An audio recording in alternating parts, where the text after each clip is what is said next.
রাত তখন ৩টে। পুরো দেশ যখন গভীর ঘুমে আচ্ছন্ন, প্রধানমন্ত্রীর টেবিলের ল্যাম্পটি তখনও জ্বলছে। সামনে রাখা একটি রক্তবর্ণের ফাইল, যেখানে কোনো সাধারণ নথি নেই। আছে বর্তমান ক্যাবিনেটের প্রভাবশালী ৫ জন জাদরেল নেতা আর ২৩ জন সংসদ সদস্যের আমলনামা। যারা ভেবেছিলেন ক্ষমতার মসনদ মানেই লুটপাটের নতুন লাইসেন্স, তাদের জন্য এই ফাইলটি এখন একটি জীবন্ত টাইম বোমা। ঘড়ির কাঁটা টিকটিক করছে, আর সেই সাথে শেষ হয়ে আসছে অনেকেরই রাজনৈতিক কেরিয়ার। পর্দার আড়ালে আসলে কি ঘটছে? কারা সেই অদৃশ্য শিকারী যারা এখন খোদ মন্ত্রীদের শোবার ঘরের খবরও পৌঁছে দিচ্ছে প্রধানমন্ত্রীর টেবিলে? আজ উন্মোচিত হবে সেই রুদ্ধশ্বাস সত্য। ২০২৬ সাল বাংলাদেশের রাজনীতির মানচিত্র এক অভূতপূর্ব সন্ধিক্ষণে দাঁড়িয়ে। দীর্ঘ ১৫ বছরের এক রৈখিক শাসনের অবসান ঘটিয়ে দেশ যখন নতুন সূর্যের অপেক্ষায়, তখন জনমনে এক বিশাল প্রশ্নবোধক চিহ্ন উকি দিচ্ছিল। গদি বদলেছে, কিন্তু ভাগ্য কি বদলাবে? নাকি পুরনো মদের বোতলে কেবল লেবেলটাই নতুন করে লাগানো হয়েছে? কিন্তু দৃশ্যপট বদলে যেতে সময় লাগেনি। ক্ষমতার দণ্ড হাতে নিয়েই প্রধানমন্ত্রী তারেক রহমান এমন এক অদৃশ্য দাবা খেলা শুরু করেছেন, যার চাল বুঝতে হিমশিম খাচ্ছেন বাঘা বাঘা তুখোর রাজনীতিকরা। বিগত ১.৫ দশকের সেই কলঙ্কিত অধ্যায় আমরা দেখেছি, যেখানে উন্নয়ন মানেই ছিল হরিলুট, আর পরিবারতন্ত্রের দাপটে সাধারণ মানুষের দীর্ঘশ্বাস ছিল নিত্যসঙ্গী। টেন্ডারবাজি, কমিশন বাণিজ্য আর পকেট ভারী করার সেই পুরনো উৎসবে যারা অভ্যস্ত হয়ে পড়েছিলেন, তারা ভেবেছিলেন নতুন পর্বেও হয়তো সেই একই চিত্রনাট্য মঞ্চস্থ হবে।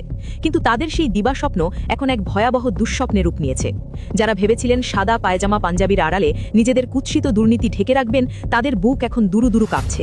এক গোপন স্পেশাল ইনভেস্টিগেটিভ টিম বা বিশেষ গোয়েন্দা বাহিনী এখন মাঠ পর্যায়ে সক্রিয়। তারা কোনো সাধারণ পুলিশ নয়, তারা কোনো সাধারণ গোয়েন্দাও নয়। তারা প্রধানমন্ত্রীর সেই থার্ড আই বা তৃতীয় নয়ন, যারা দিনরাত ২৪ ঘন্টা পাহারা দিচ্ছে খোদ সরকারেরই ভেতরকার মানুষদের। এই মুহূর্তে সচিবালয়ের দেয়ালগুলোরও যেন কান তৈরি হয়েছে।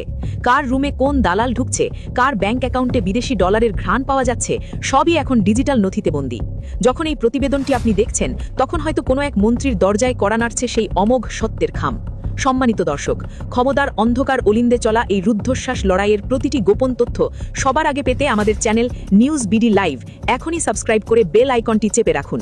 প্রধানমন্ত্রীর হাতে ইতিমধ্যেই পৌঁছে গেছে সেই ভয়াবহ ফিরিস্টি। ২ জন পূর্ণমন্ত্রী, ৩ জন প্রতিমন্ত্রী এবং অন্তত ২৩ জন সংসদ সদস্যের নামের পাশে আঁকা হয়েছে লাল দাগ। এটি কেবল তালিকা নয়, এটি অপরাধের এক নিখুঁত মানচিত্র।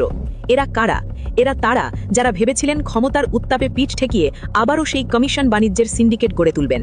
কিন্তু এবারের পরিকল্পনা এতটাই নিশ্ছিদ্র যে কোনো ফাঁক ফোকর দিয়ে গলে যাওয়ার জো নেই। সচিবালয় থেকে মন্ত্রণালয়, সবখানে এখন অদৃশ্য এক আতঙ্কের থাবা। আগে যেখানে তদবিরবাজ আর দালালদের ভিড়ে হাঁটা দায় ছিল, সেখানে এখন পিন পতন নীরবতা। প্রধানমন্ত্রী তারেক রহমান খুব ভালো করেই জানেন, পূর্ববর্তী সরকারের পতনের মূল বীজ ছিল অন্ধবিশ্বাস আর জবাবদিহিতার অভাব। তিনি সেই পুরনো পচা রাজনীতির নর্দমায় পা দিতে নারাজ। তাই এবারের শাসন পদ্ধতিতে তিনি যোগ করেছেন এক অনন্য ফিল্টার, ডাবল চেকিং সিস্টেম। এক গোয়েন্দা সংস্থার রিপোর্ট যখন টেবিলে আসে, তখন অপর একটি স্বতন্ত্র সংস্থাকে দিয়ে তা পুনরায় যাচাই করা হচ্ছে। অর্থাৎ এখানে যেমন কোনো অপরাধীর ছাড় পাওয়ার সুযোগ নেই, তেমনি কোনো নিরপরাধ ব্যক্তি যাতে প্রতিহিংসার শিকার না হন, তার জন্য নেওয়া হয়েছে অভেদ্য প্রতিরক্ষা ব্যবস্থা।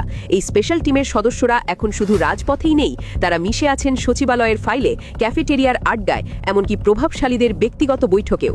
কে কোথায় ডিনার করছেন, কার সাথে গোপন টেন্ডার নিয়ে আলোচনা হচ্ছে, সব কিছুর ভিডিও আর অডিও রেকর্ড সরাসরি চলে যাচ্ছে প্রধানমন্ত্রীর খাস ২ কর্মকর্তার হাতে, যারা ২৪ ঘন্টা মনিটর করছেন এই মহাযজ্ঞ। এই ২৩ জন সংসদ সদস্যের অবস্থা এখন তথৈবচ। তারা না পারছেন সেই অবৈধ টাকা হজম করতে, না পারছেন নিজেদের মুখোশ খুলে স্বাভাবিক হতে। ক্ষমতার দাপট দেখানোর দিন এখন গত হয়েছে। এখন কেবল জবাবদিহিতার কাঠগড়ায় দাঁড়ানোর সময়। দুর্নীতির বিষবৃক্ষ গোড়া থেকে উপড়ে ফেলতে এই যেন এক সার্জিক্যাল স্ট্রাইক। দাবার ছক সাজানো শেষ, এখন শুধু কিস্তিমাতের অপেক্ষা। যারা এতদিন ধরা ছোঁয়ার বাইরে থেকে ধরাকে সরাজ্ঞান করতেন, তাদের পালানোর সব পথ কি তবে রুদ্ধ হয়ে আসছে?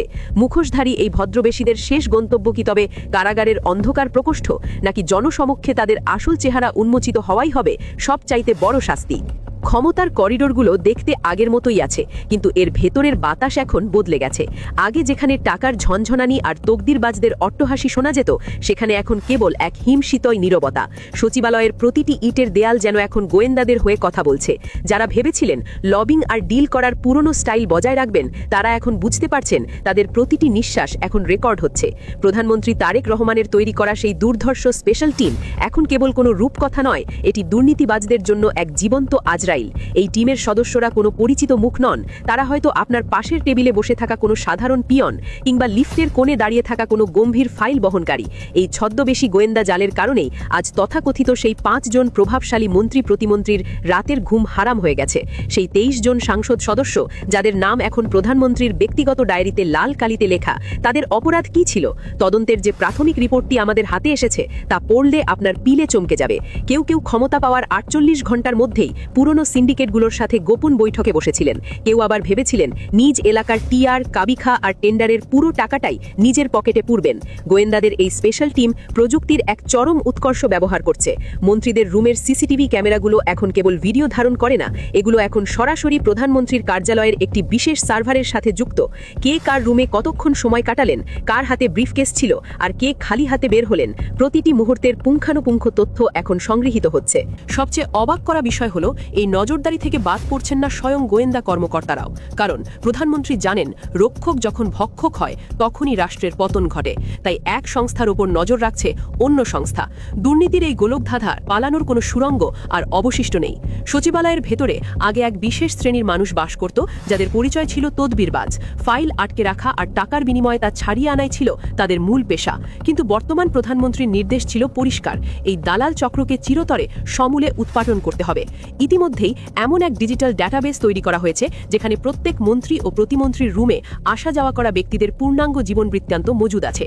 কোনো দাগী অপরাধী বা চিহ্নিত কালোবাজারি যদি কোনো মন্ত্রীর আশেপাশে 3 ফুটের মধ্যে দেখা যায়, তবে সাথে সাথেই সেই নেতার মোবাইল ফোনে একটি সংকেত পৌঁছে যাচ্ছে। এটি কেবল সতর্কতা নয়, এটি আসলে একটি প্রচ্ছন্ন হুমকি। আমরা সব দেখছি, যারা এতদিন ধরাকে সরা জ্ঞান করে ধরা ছোঁয়ার বাইরে ছিলেন তাদের এখন গর্তে লুকানোর পালা। সচিবালয়ের ভেতরে টাকার জোরে কাজ বাগিয়ে নেওয়ার সেই অন্ধকার জামানা এখন জাদুঘরে যাওয়ার পথে।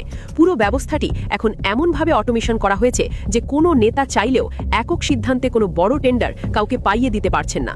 নির্ভরযোগ্য সূত্রে জানা গেছে গত মঙ্গলবার গভীর রাতে প্রধানমন্ত্রী তার 2 খাস কর্মকর্তাকে নিয়ে এক রুদ্ধশ্বাস বৈঠকে বসেন। সেখানে সেই 23 জন এমপির গোপন কর্মকাণ্ডের ভিডিও ফুটেজ বিশ্লেষণ করা হয়। সূত্রের খবর অনুযায়ী প্রধানমন্ত্রী ভিডিওগুলো দেখে অত্যন্ত গম্ভীর হয়ে পড়েন এবং স্পষ্ট জানিয়ে দেন দলের পরিচয় কেউ যদি বর্ম হিসেবে ব্যবহার করতে চায় তবে সেই বর্মই তাকে ধ্বংস করবে। এই স্পেশাল টিমের রিপোর্ট প্রতি 15 দিন অন্তর অন্তর আপডেট করা হচ্ছে। অর্থাৎ আপনি আজ ভালো কাজ করলেও 15 দিন পর যদি লোভে পড়ে পা পিছলে যান তবে আপনার নিস্তার নেই। এটি কেবল একটি নজরদারি নয়, এটি একটি ক্রমাগত পরিশোধন প্রক্রিয়া। যারা নিজেদের অজেয় মনে করতেন তাদের দম্ভ এখন ধুলোয় মিশে যাচ্ছে। আওয়ামী লীগ সরকারের পতনের ইতিহাস থেকে শিক্ষা নিয়ে তারেক রহমান বুঝেছেন নেতাদের অন্ধ বিশ্বাস করাই ছিল সবচেয়ে বড় ভুল। তাই তিনি আজ নিজের দলের রুই কাতলাদের দিকেই সবচেয়ে বড় সার্চ লাইটটা ফেলেছেন। তিনি জানেন ঘর যদি পরিচ্ছন্ন না থাকে তবে বাইরের ঝড় সামলানো অসম্ভব। কিন্তু প্রশ্ন থেকে যায়, এই 23 জন এমপির বিরুদ্ধে চূড়ান্ত ব্যবস্থা কি এখনই নেওয়া হবে, নাকি তাদের জন্য আরও বড় কোনো ফাঁদ অপেক্ষা করছে? প্রধানমন্ত্রীর হাতে থাকা সেই লাল ফাইলে আরও কার কার নাম আছে যা এখনও প্রকাশ্যে আসেনি? এই লড়াইটি কেবল রাজপথের নয়, এটি একটি অদৃশ্য স্নায়ুযুদ্ধ। প্রধানমন্ত্রীর ডেস্কে রাখা সেই লাল ফাইলটি এখন কেবল একটি কাগজ নয়, এটি এক একজন দুর্নীতিবাজ নেতার রাজনৈতিক মৃত্যুদণ্ড। পর্দার আড়ালে থাকা সেই স্পেশাল গোয়েন্দা টিম এখন এমন এক পর্যায়ে পৌঁছেছে যেখানে তারা অপরাধীর মনের চিন্তাগুলোও যেন পড়তে পারছে। ক্ষমতার উত্তাপে যারা অন্ধ হয়ে গিয়েছিলেন তারা বুঝতে পারেননি এবার শিকারী নিজেই শিকারে পরিণত হতে চলেছেন। আপনারা জানলে অবাক হবেন, এই নজরদারি প্রক্রিয়ায় ব্যবহার করা হচ্ছে অত্যাধুনিক কৃত্রিম বুদ্ধিমত্তা বা এআই। মন্ত্রী প্রতিমন্ত্রীদের সরকারি ফোনের কল লিস্ট থেকে শুরু করে তাদের ব্যক্তিগত বাসভবনের সিসিটিভি সবকিছুই এখন একটি কেন্দ্রীয় সার্ভারে এনক্রিপ্টেড অবস্থায় জমা হচ্ছে। যদি কোনো নিষিদ্ধ ঠিকাদার বা কুখ্যাত কালোবাজারির কণ্ঠস্বর সেই সিস্টেমে ধরা পড়ে তবে স্বয়ংক্রিয়ভাবে একটি সতর্কবার্তা চলে যাচ্ছে প্রধানমন্ত্রীর ব্যক্তিগত দফতরে। ইতিমধ্যেই সেই 23 জন সংসদ সদস্যের গতিবিধি এতটাই সংকুচিত করা হয়েছে যে তারা এখন নিজেদের নির্বাচনী এলাকায় যেতেও ভয় পাচ্ছেন, কারণ তারা জানেন সেখানেও ছদ্মবেশে ঘুরে বেড়াচ্ছে প্রধানমন্ত্রীর সেই অদৃশ্য যোদ্ধারা। এটি কেবল নজরদারি নয়, এটি হলো অপারেশন ক্লিন হার্ট 2.0, যা শুরু হয়েছে খোদ সরকারের ভেতর থেকেই। তদন্তের এই পর্যায়ে এসে বেরিয়ে এসেছে আরও চাঞ্চল্যকর তথ্য। শুধু টেন্ডারবাজি নয়, বিদেশে অর্থ পাচারের যে নীল নকশা করা হয়েছিল তার নাড়িভুড়ি এখন গোয়েন্দাদের হাতের মুঠোয়। প্রধানমন্ত্রী তারেক রহমান স্পষ্ট জানিয়ে দিয়েছেন, দল বড় নয়, রাষ্ট্র বড়। যারা ভেবেছিলেন বিএনপির ত্যাগের রাজনীতিকে পুঁজি করে নিজেরা আঙুল ফুলে কলাগাছ হবেন, তাদের জন্য এখন কেবল 2টি পথ খোলা আছে। হয় নিঃস্বার্থভাবে তওবা করে রাজনীতি থেকে বিদায় নেওয়া, না হয় দীর্ঘমেয়াদী কারাবাসের জন্য প্রস্তুত হওয়া। সচিবালয়ের প্রতিটি ফাইল মুভমেন্ট এখন ডিজিটাল ট্র্যাকারের আওতায়।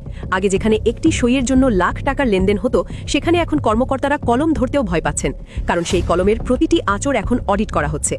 এই কঠোরতার কারণে সাধারণ মানুষের মনে স্বস্তি ফিরলেও রাজনীতির অন্দরমহলে চলছে এক নীরব হাহাকার।